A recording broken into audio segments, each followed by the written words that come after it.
झगड़ों में, कभी कोई घर के मुद्दों में मेरा पॉइंट ऑफ व्यू हमेशा सही के साथ होता था। कभी ये नहीं होता था कि मैं बायस्ड होके किसी का साथ दे रहा हूँ। मुझे उसका दिमाग एक्चुअली में डिस्टर्ब्ड है। ही इज अ साइको।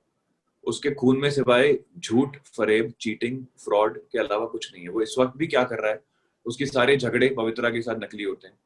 उनको पता चल गया है कि हम आपस में, हमारे को फुटेज मिल रही है, तो चलो अब इसको बड़ा चढ़ा के लड़ाइयां करें। फिर प्यार भी हम नाटक करते हैं, प्यार का नाटक करते हैं। मुझे कई बार लगता था कि मैं बिग बॉस के घर में नहीं, किसी चौल में रह रहा हूँ, जहाँ एक औरत की आवाज आ रही है जो सिर्फ चिल्लाती है और गालियां देती है लोगों को, और गंद से गंद बकती है। पालतू कुत्ते की तरह वो उसके पीछे पीछे घूमता है, वो उसको लात मारती है, उसको गाली देती है, उसको भगाती है, फिर भी वो वहीं बैठा रहेगा एकदम। निशांत जी, सबसे पहले तो सारे हिंदुस्तान के आवाम को बहुत ही शौक लगा है जब से आप बिग बॉस के घर से बाहर आए हैं। लोगों को बिलीव नहीं हो रहा है कि इतनी जल्दी कैसे पॉसिबल हो सकता है। ये हर कोई कह रहा है। क्या आप भी मानते हैं इस बात को? आपको बिलीव हो रहा है? मुझे इनिशियली सच बताऊं तो बहुत डिसअपॉइंटमेंट हुई थी कि मेरी एविक्शन जब हुई तो वो ऑडियंस के वोट्स के बेसिस पे नहीं हुई, जो कि होनी चाहिए थी। सलमान सर ने बोला था, और ये जग जाहिर बात है कि बिग बॉस एक शो जनता का शो है। ये हाउसमेट्स के बीच का शो नहीं है कि आपस में लड़ो, आपस में एविक्शन करो।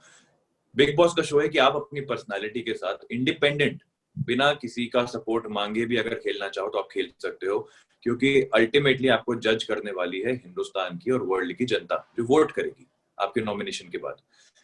वोटिंग जब हुई मेरे बीच में, कविता के बीच में, रुबीना जैस्मिन के बीच में, तो मेरे सेकंड हाईएस्ट वोट्स थे, ऐसा मुझे पूरा स्टैटिस्टिक्स मैंने देखा है। लाखों वोट्स मेरे सपोर्ट में आए हुए थे। लेकिन फिर भी एविक्शन जब होने वाला था मेरा, तो घर वालों ने आपस में ही 7-8 लोगों ने डिसाइड किया कि चलो हम निशांत को यहाँ से बाहर करते हैं। ऑब्वियसली क्योंकि मैं उनके लिए एक फिजिकली भी एक बहुत बड़ा थ्रेट हूँ घर के अंदर, क्योंकि मैं हर टास्क में फिजिकली सबसे ज्यादा डोमिनेट करता था। झगड़ों में, कभी कोई घर के मुद्दों में मेरा पॉइंट ऑफ व्यू हमेशा सही के साथ होता था। कभी ये नहीं होता था कि मैं बायस्ड होके किसी का साथ दे रहा हूँ, क्योंकि मुझे मुझे उसके साथ एक रिश्ता बना के चलना है नकली सा, कि आगे जाके थोड़ी ग्रुप बन के रहे। मैंने हमेशा इंडिपेंडेंट खेलने की कोशिश करी। मैं उन लोगों के साथ ही बैठा जो मुझे सही लगे, जो मुझे लगा फेयर खेलना चाहते हैं, सही तरीके से खेलना चाहते हैं, जिनके खून में दगाबाजी नहीं है, ऐसे लोगों के साथ मैंने बैठने की कोशिश करी। लेकिन ये सारी जो मेरी अच्छाई है, जो मेरे माँ बाप ने जो मुझे सिखाई है, मेरी मॉरल वैल्यूज जो है, ये मेरे खून में है, and I am very proud of them.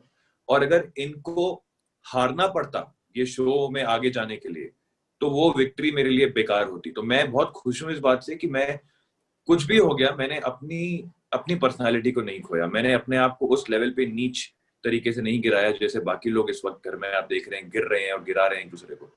तो मैं जिस इज्जत, जिस प्यार के साथ घर में गया था, बाहर आने के बाद मैं नोटिस कर रहा हूँ कि ऑडियंस, जनता, मीडिया, आप लोग सब मुझे सिर्फ यही बता रहे हैं कि आप लोगों को मेरी जर्नी कितनी डिग्निफाइड लगी, कितनी रिस्पेक्ट मैंने अर्न करी है लोगों की नजरों में, by not following to cheap levels.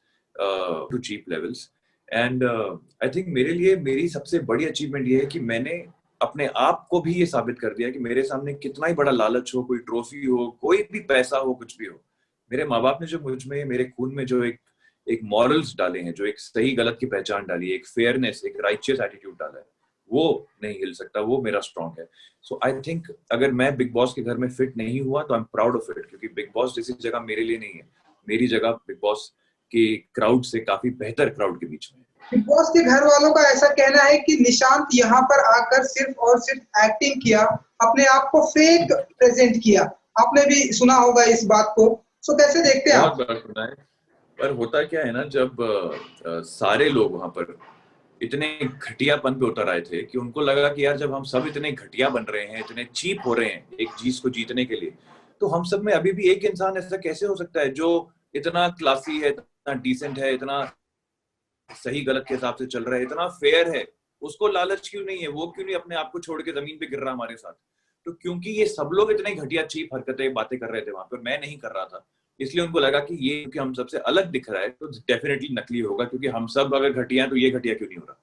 वो वाली बात थी। बट मेरे जितने लोग, आप लोग मुझे जानते हैं, मेरी ऑडियंस मुझे जानती है, मैं जैसा हूं वैसा था, वैसा ही रहा, और मुझे कोई गम नहीं है कि अगर मेरी असली पर्सनालिटी, मेरी डिसेंसी, मेरी क्लास की वजह से वो लोग मुझे सह नहीं पाए घर में और उनको मुझे निकालना पड़ा, क्योंकि वो डर गए, उनको थ्रेट लगा मैं बहुत बड़ा कि आगे जाके ये ऑडियंस के दिलों को भी जीत जाएगा, क्योंकि हम सब चीप हो रहे हैं, ये नहीं हो रहा, किसी भी वजह से नहीं हो रहा। सो बिग बॉस के घर में अभी भी जो है एजाज खान है, कुछ कहना चाहेंगे आप उनके बारे में? Eijaz he is a psycho.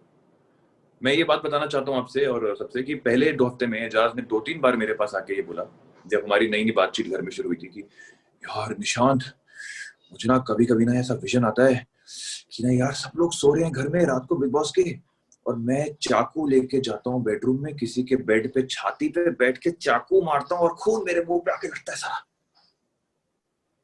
मैंने कहा, उस वक्त मैंने सोचा कि ये आदमी शायद कैमरा के लिए एक्टिंग कर रहा है, जबरदस्ती की बकवास कर रहा है, कि उसको लग रहा है शायद फोकस आ जाएगा, ये ऐसी अजीबोगरीब बातें करेगा तो लोग देखेंगे। बट नहीं, उसका दिमाग एक्चुअली में डिस्टर्ब्ड है। ही इज अ साइको। उसके खून में सिवाय झूठ, फरेब, चीटिंग, फ्रॉड के अलावा कुछ नहीं है। वो इस वक्त भी क्या कर रहा है, उसके सारे झगड़े पवित्रा के साथ नकली होते हैं। उनको पता चल गया है कि हम आपस में, हमारे को फुटेज मिल रही है, तो चलो अब इसको बड़ा चढ़ा के लड़ाइयां करें, फिर प्यार भी हम नाटक करते हैं, प्यार का नाटक करते हैं। अपनी खुद की स्टैंडिंग पे वो आदमी खड़े होने की हिम्मत ही नहीं रखता। इसीलिए जब उसको कैप्टन बनना था तो उसने रेड जोन के 4 ऐसे लोगों को चुना अपनी टीम में आने के लिए, जो किसी को नहीं पसंद है, जो किसी के नहीं है, जो सबसे बड़े धोखेबाज घर में सबने नॉमिनेट करके डाल दिए थे रेड जोन के अंदर, क्योंकि वो सबके सब दगाबाज है। इस आदमी के अंदर इतना डर था शो में आगे ना जाने का, कि उसने उन 4 दगाबाजों की फौज बना ली अपने साथ, पवित्रा, निकी, जान और राहुल की। और अब आने वाले समय में, और ऑलरेडी आप देख भी रहे हैं पवित्रा के साथ क्या हो रहा है, उसको यही लोग, क्योंकि ये किसी के नहीं है, ये सब धोखेबाज हैं, ये सब उसी को काटेंगे और उसी को बाहर निकालेंगे। कैप्टनसी की भी मैं बात करूंगा निशांत जी, लेकिन इससे पहले अगर आप बता सके पवित्रा, कुछ कहना चाहेंगे आप उनके बारे में? पवित्रा जैसी औरत मैंने कभी ना देखी है, ना मेरी बात हुई है, ना मेरी इंटरेक्शन हुई है इस तरह की औरतों से। इतनी क्लासलेस इंसान मैंने पहली बार देखी है। एक लेडी के मुंह से इस तरह की भाषा निकलना, इस तरह का बात करने का लहजा, इस तरह से चिल्लाना बेकार की बातों पे। मुझे कई बार लगता था कि मैं बिग बॉस के घर में नहीं, किसी चौल में रह रहा हूँ, जहाँ एक औरत की आवाज आ रही है जो सिर्फ चिल्लाती है और गालियां देती है लोगों को, और गंद से गंद बकती है। टेलीकास्ट में ज्यादातर शायद आप नहीं देख पाते होंगे ज्यादा, लेकिन वहां रहने से मुझे पता चला कि ये औरत बिल्कुल बिल्कुल ऐसी फीलिंग देती है कि आप किसी चौल में रह रहे हो किसी के साथ। कुछ भी हो जाए, छोटी सी छोटी बात पे उसकी आवाज जाएगी एकदम टॉप फ्लोर पे चिल्लाने के लिए, और साथ में गालियां और गंद, मतलब गंद से गंद बकवास करती है वो।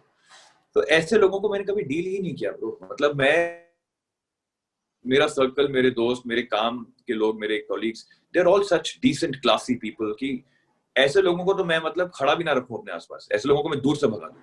लेकिन अब वहां मेरी मजबूरी थी उस घर में रहना उन लोगों के साथ, तो क्योंकि मेरा नेचर ऐसा है कि मैं सबके साथ तमीज से रहता हूँ, लेकिन दोस्ती बातचीत उन्हीं के साथ करता हूँ जो मुझे अच्छे लगते हैं, और इनमें से मुझे कोई भी इंसान ठीक नहीं लगा। सबके सब मतलब घटिया टू अनदर लेवल।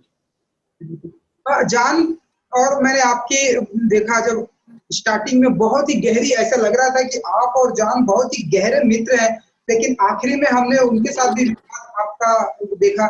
सो जान, वो जान ना, जान दोस्ती के नाम पे धब्बा जो टर्म हमने सुना है, वो जान परफेक्ट रिप्रेजेंट करता है उसको, क्योंकि वो एक सांप है। आपने अगर सांप को पाला है, सांप को दूध पिलाया, तो वो आपको डस लेगा एक दिन। वो हुआ मेरे साथ। जान मेरे पास आया था इनिशियली ये बोल के कि आप में मुझे एक बड़ा भाई दिखता है, आप मुझे गाइड करो, मैं बहुत डिस्टर्ब्ड हूँ, मेरे को डिप्रेशन सा फील होता है, मैं एंग्जाइटी फील करता हूँ, निक्की की वजह से मुझे बहुत बुरा लगता है, मेरी बहुत इंसल्ट होती है, बहुत लोग मेरे बारे में बकवास करते हैं, मैं बात करना चाहता हूँ आपसे, क्योंकि मैं बात करके हल्का फील करूंगा। मेरा छोटा भाई, जो रियल में छोटा भाई है, वो भी सेम एज का है, 26-27 साल का। तो मुझे कहीं ना कहीं एक तरस आया, एक कनेक्शन सा फील हुआ, तो मैंने कहा ठीक है, अगर तेरे को एक कंधा चाहिए एक बड़े भाई का, तो मैं देने को रेडी हूँ। और मैंने उसको पूरी शिद्दत से लॉयल्टी से निभाने की कोशिश करी, क्योंकि मेरे खून में लॉयल्टी है, मेरे खून में दगाबाजी नहीं है। लेकिन बाद में मुझे रियलाइज हुआ कि मैंने क्योंकि भरोसा किया जान पर, वो मेरी गलती थी, आई रिग्रेट इट, क्योंकि जान एक नंबर का चीटर और धोखेबाज है। उसको ये चाहिए था कि मुझे निशांत से दोस्ती करनी है, क्योंकि उसके साथ मुझे फायदा होगा, और मुझे निकी के साथ भी रहना है, क्योंकि निकी के साथ मैं कुछ रोमांटिक अफेयर वगैरह कुछ स्टार्ट करना चाहता हूँ घर के अंदर। तो ये सारा का सारा जो गेम खेला उसने, वो शायद उसको भी नहीं पता कि वो खेल रहा था, क्योंकि वो यहाँ पे खाली भी है, वो अपने दिमाग से नहीं चलता, उसका कोई स्टैंड नहीं है, कोई पॉइंट ऑफ व्यू नहीं है, उसको बस कान में निकी फुसफुस करके कुछ ना कुछ समझाती रहती है, और वो एक पेट डॉग की तरह उसको फॉलो करता है हर जगह पे, पालतू कुत्ते की तरह वो उसके पीछे पीछे घूमता है, वो उसको लात मारती है, उसको गाली देती है, उसको भगाती है, फिर भी वो वहीं बैठा रहेगा एकदम, क्योंकि पता नहीं क्यों, मतलब उसको I genuinely feel sorry for his parents कि वो ये सब देख के क्या फील कर रहे होंगे कि उनका बेटा कर क्या रहा है, ऐसा मतलब नौकरों टाइप बिहेवियर, मतलब ऐसा सर्वेंट टाइप बन के घूम रहा है निकी के पीछे, शर्म आनी चाहिए उसको। और उसने मेरे सामने निकी की बातें, निकी की बुराई करते वक्त अपनी माँ की कसमें खाई हैं कि मैं निकी के साथ जो भी मेरा फ्रेंडशिप का जो चल रहा है ढोंग में खत्म करना चाहता हूँ, I don't want it, I had enough. उसने माँ की कसम झूठी खाई है, उसने एक भाई को धोखा दिया। ऐसा आदमी जिसकी कोई स्पाइन नहीं है, कोई कैरेक्टर नहीं है, उससे उससे क्या उम्मीद रखना यार। कैप्टनसी की अगर मैं बात करूं, तो लोगों ने कहा कि आपने कैप्टनशिप जो है अच्छे से नहीं किया, आपने जो मुद्दे उठाए वो आप मानते हैं? हाँ, मैं ये मानता हूँ, क्योंकि यार मैंने बिग बॉस बहुत ज्यादा देखा नहीं है, मैं बिग बॉस बचपन से देखता आया हूँ, ऐसा नहीं हूँ। मुझे जब ये शो ऑफर हुआ, मुझे लगा एक्साइटिंग है, रियलिटी शो है, जाना चाहिए as an experiment, I should go and see कैसा लगता है वहां पे उस दुनिया में। तब मैंने थोड़ा बहुत 13 देखा, लेकिन बिग बॉस में कैप्टन क्या होता है, उसकी क्या ड्यूटीज होती हैं, उसके क्या राइट्स होते हैं, मुझे वो नहीं पता था। तो जब मैं कैप्टन बना तो मैं उम्मीद कर रहा था कि जैसे हर बार बिग बॉस कोई भी कार्य या घर में कुछ भी होता है तो बिग बॉस एक फाइल भेजते हैं जिसमें सारी डिटेल्स लिखी होती हैं कि ये कार्य इस प्रक्रिया से होगा, ये चीज ऐसे होगी, ये चीज ऐसे होगी। तो मुझे लगा मैं पहला कैप्टन हूँ बिग बॉस 14 का, पहला घर का कैप्टन बना हूँ, तो मुझे भी बिग बॉस की तरफ से कुछ इन्फॉर्मेशन आएगी, क्योंकि मैं पहली बार बना हूँ, पहला बना हूँ। और मैंने कैमरा में बोला भी बिग बॉस को कि as your captain I request you, मुझे आप प्लीज कन्फेशन रूम में बुलाइए, मुझे समझना है कि मेरी ड्यूटी क्या है। बन तो गया हूँ कैप्टन, लेकिन ड्यूटी क्या है मेरी, ये तो बताओ। बट वो ड्यूटीज की लिस्ट कभी आई नहीं मेरे पास। और जितने लोग वहां पे experienced big boss watchers viewers थे, जो बिग बॉस चार्ट के आए हुए थे, लाइक निकी लंबोली एंड ऑल, उनको पता था कि क्या क्या गलतियां हम निशांत से करवा सकते हैं। तो पहले वो रेड जोन में भागी, उसको पूरा पता था कि मैं जाऊंगी, जान भी पीछे आ जाएगा, तो 2 बड़े बड़े फाउल हो जाएंगे। उसके बाद कैसे कैसे करके उसको बाहर निकाला मैंने। अगले दिन फिर कभी कोई बिना माइक के घूम रहा है, कभी कोई इंग्लिश में बात कर रहा है, जो कि मुझे लगता था कि बहुत हल्की छोटी मोटी प्रॉब्लम है, क्योंकि सीनियर्स के सामने जब ये चीजें होती थी तो उन्होंने फिर क्योंकि सीनियर्स के सामने जब ये चीजें होती थी कि बिना माइक के कोई घूम रहा है, इंग्लिश में बात कर रहा है, तो सीनियर्स ने बड़े हल्के में लिया उस चीज को। तो मुझे लगता था कि ये भी बड़ी हल्की सी बात है, ये शायद कैप्टन का काम नहीं है, ये बिग बॉस की एक अनाउंसमेंट आ जाती है रिकॉर्डेड सी कि भाई अपना निशांत माइक पहन लो, रुबीना माइक पहन लो, जान माइक पहन लो, ऐसा आता है। तो मुझे लगा वो आ जाएगी, नॉर्मल सी बात है। बट उसके बाद जो सबसे बड़ा ट्रैप मेरे लिए रखा गया, वो निकी और जान अगेन ने मिलकर रखा। इसलिए मैं कहता हूँ लड़का सांप है, क्योंकि उन दोनों को पता था वो क्या बात करने आ रहे हैं मुझसे। निकी और जान दोनों बिग बॉस पूरा देख कर आए हुए हैं, उनको एक एक चीज पता है बिग बॉस शो के फॉर्मेट के बारे में। फिर भी वो मेरे पास मुझे बुला आए, मेरे साथ बैठे, और उन्होंने राहुल की बातें शुरू करी, वहां से कैसे नॉमिनेशन में घुसे, और 1-2 बातें मैंने भी बोल दी अपने पॉइंट ऑफ व्यू के हिसाब से। मुझे ये बात रियलाइज ही नहीं हुई कि एज अ कैप्टन मैं अपना पॉइंट ऑफ व्यू नहीं रख सकता हूँ नॉमिनेशंस के बारे में, क्योंकि वो एक बहुत बड़ा फाउल होता है। तो ये बात भी हुई मेरे साथ, जिसकी वजह से मेरी कैप्टनसी मेनली गई। लेकिन इसका फायदा पूरे घर को ये हो गया कि निशांत की कैप्टनसी जब जा रही थी तो बिग बॉस ने एक एक रीजन बताया कि ये रीजन, ये रीजन, ये रीजन, ये रीजन, जिसकी वजह से सबको समझ में आ गया कि भाई अब अगर कोई भी कैप्टन बनेगा तो किन चीजों का ध्यान हमें पूरा रखना पड़ेगा। तो I became like an example for everybody in the house. अब आपने देखा होगा कि एजाज कैप्टन है, तो मेरे सामने की बात है। हाँ जी, तो कैसे देखते हैं आप उनकी कैप्टनसी को? जैसा कि मैंने आपको बोला, एजाज कैप्टन बने ही 4 धोखेबाजों के कंधों पर खड़े होके हैं। उनको पता है ये बात कि उनके खुद के बस की नहीं थी कि वो कैप्टन बनते, ना उनको घर में कोई बनाना चाहता था, पूरा घर अगेंस्ट था। सबको लगता है कि एजाज एक पागल आदमी है, साइको है, उसका कोई भरोसा नहीं है, और वो बिहेव भी वैसे ही करता है। He behaves like a psycho because he is a psycho. कोई नहीं चाहता था कि वो कैप्टन बने, लेकिन उसने 4 रेड जोन में जो चीटर्स, पूरे हमारे बिग बॉस फैमिली के जो 4 सबसे बड़े चीटर्स को हमने रेड जोन में डाल दिया था, उसने उनके साथ जाके डील करी कि मैं 4 फेयर बंदों को अंदर डाल दूंगा, लेकिन तुम चारों को बाहर निकाल दूंगा अगर मौका मिला तो। और वही हुआ। तो उसने बहुत गंदी पॉलिटिक्स खेली, जिसका भुगतान वो आगे जाके खुद ही करेंगे डेफिनेटली। तो निशांत जी, अब आप घर से बाहर आ गए हैं, सो क्या फॉलो कर पाते हैं आप? इन दिनों देख रहे हैं आप बिग बॉस? मैं बिग बॉस ज्यादा फॉलो आजकल नहीं कर रहा हूँ। मैं पहले पुराने एपिसोड्स पे कैचअप करना चाहता हूँ। मैं देखना चाहता हूँ कि एग्जैक्टली और क्या क्या चीजें हैं जो मुझे नहीं पता चली उस घर में रहते वक्त, लोगों की सच्चाई के बारे में। लेकिन जितना हो सकता है मैं सोशल मीडिया के थ्रू टच में रहता हूँ कि एग्जैक्टली अभी क्या हो रहा है। जैसे अभी जैस्मिन कैप्टन है, अली आ गया घर के अंदर, ये सब बातें मुझे पता चली है। पवित्रा एजाज का फिर एक नकली लंबा चौड़ा झगड़ा हुआ है जो वो लोग करते हैं कैमरा के लिए। तो ये सब बातों पर मैं ध्यान रखता हूँ। तो चलिए, अगेन अगर निशांत जी आपको मौका मिले तो क्या आप बिग बॉस के घर में जाना चाहेंगे या दूरियां बनाए रखेंगे कि नहीं नहीं नहीं जाना है मुझे या हाँ जाना है? आप बताइए। यार देखो, मुझे मुझे अब ये था पहले कि मैं बिग बॉस के घर में जाना चाहता हूँ अपनी रियल पर्सनालिटी दिखाने के लिए, ऑडियंस के दिलों को दिखाने के लिए कि निशांत का दिल कैसा है, वो कौन है, क्या है। और मैंने वो किया, वो अचीवमेंट मेरी हो गई। मैं बाहर आ गया हूँ। पूरी दुनिया मुझसे इस वक्त मुझे यही कह रही है कि हमें आपके जाने का बहुत दुख है, क्योंकि आप अकेले एक ऐसे इंसान थे जो घर में डिग्निटी के साथ खेल रहा था, जो फेयर था, जो अच्छा लग रहा था घर में देखने को। लेकिन अगर वापस जाने का मौका आता है, तो अब अगर मैं वापस जाऊंगा तो अब मैं कोई गेम के लिए नहीं जा रहा हूँ। अब अगर मैं जाऊंगा तो मैं सिर्फ ये पवित्रा, एजाज, जान अगर वो बचा तब तक, तो राहुल, राहुल भी खैर कुछ खास नहीं, राहुल मुझे फिर भी ओके लगता है, निकी, इन लोगों के बैंड बजाने के लिए जाऊंगा, क्योंकि मुझे इनकी एक एक सच्चाई बाहर निकलने के बाद पता चल चुकी है। उनका एक एक झूठ जो वो आपस में एक दूसरे को बोल के बैठे हैं, वो भी समझ में आ चुका है। तो अब तो अगर मुझे मौका मिला तो मैं सिर्फ सो एक हाँ आखिरी कह सवाल रही हूँ। मेरी तरफ से, सलमान खान जो कि होस्ट करते आ रहे हैं, लंबे टाइम से होस्ट कर रहे हैं, कुछ कहना चाहेंगे आप उनके बारे में? Salman sir is a cool host, is a great guy, no complaints. I think बहुत ही बढ़िया इंसान है और बहुत ही बढ़िया तरीके से समझाते हैं।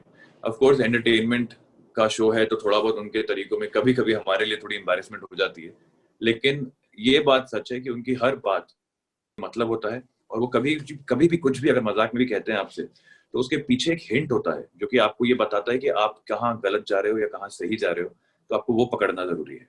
So I think he's a great host and I have a lot of respect for him.